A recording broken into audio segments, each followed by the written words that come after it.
the end of the day, the weakest point continues to be people.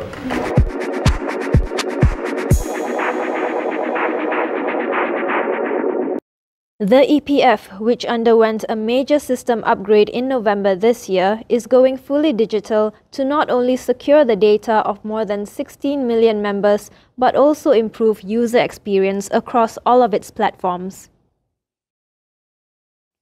Business Times caught up with EPF Chief Digital Technology Officer Muhammad Afhzal Abdul Rahman on the digital transformation of one of the oldest and largest provident funds in the world.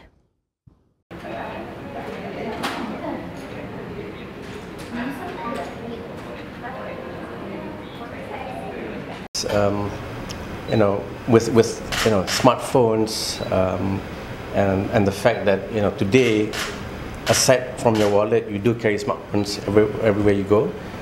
We think there's obviously a need to continue to enrich and deliver greater functionality through mobile apps. So we've recently provided eKYC. We're providing the ability for members to perform other transactions such as registering for Sharia funds, performing nominations online. We continue to expand that into other adjacent services that we provide. One of it is through enabling our members to be able to invest in unit trust through EPF withdrawals through our iInvest scheme. So it's available today, but we're enhancing that as part of our strategy around mobile-first capabilities.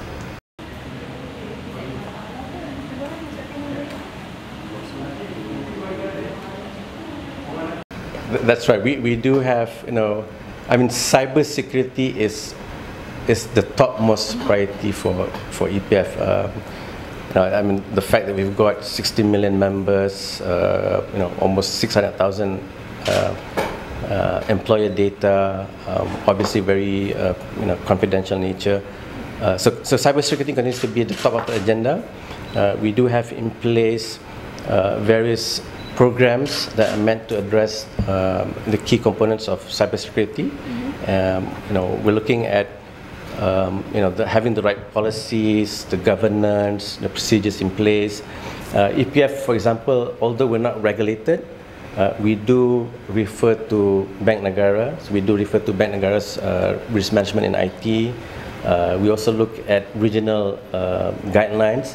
And ultimately, the intention is for us to be able to adopt best practices from industries that are highly regulated, such as the banking and financial industry, and ensure that we have the right practices in place. So the first is, again, procedures, policies, governance structure.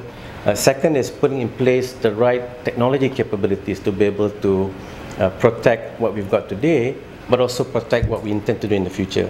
So as an example, as we shift and adopt more cloud-based technologies, there's a need for us to ensure that we protect cloud.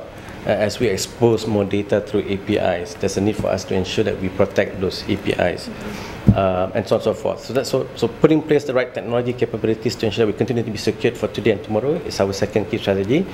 The third strategy is obviously, if you look at the overall scheme of things, you can put in so much technology, but at the end of the day, the weakest point continues to be people. So it's a need to ensure that our people, employees at the branches, employees that are working from home, have the right level of cybersecurity literacy, that they continue to be aware of key risks associated with technology and usage of technology. So we do a lot of road shows. We go out to our branches. We have almost regular briefings and awareness sessions for our members. We continue to focus and produce a lot of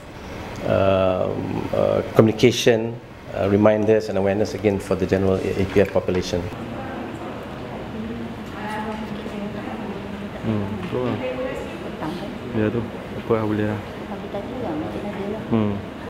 For the most part, if it's your very first withdrawal at the very first time, then we do still require the members to walk to the branches to put down their thumbprint. We're looking at opportunities to be able to then shift some of that through eKYC, so enabled through eKYC to be able for them to make the withdrawals online. That's something that's still being planned.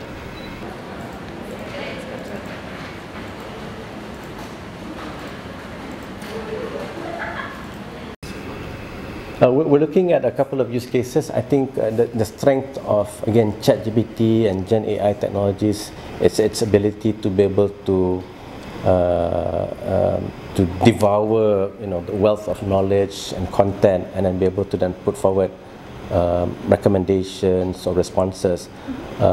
We think there is opportunity for us to look at Gen AI to facilitate Elia. We've got Elia today. Elia is our virtual assistant.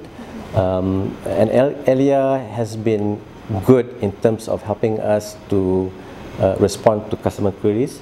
But I think the process of training Elia takes quite a fair bit of time, just because of the technology constraint.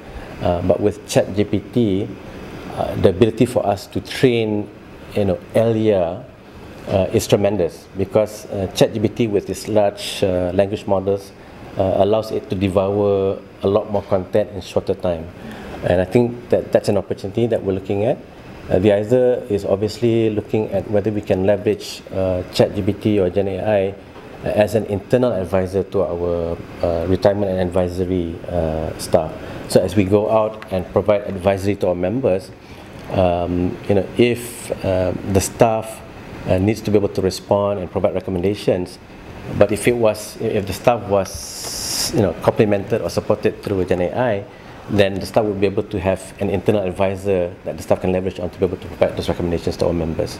So almost as if it's your virtual advisor, if you will, to the staff.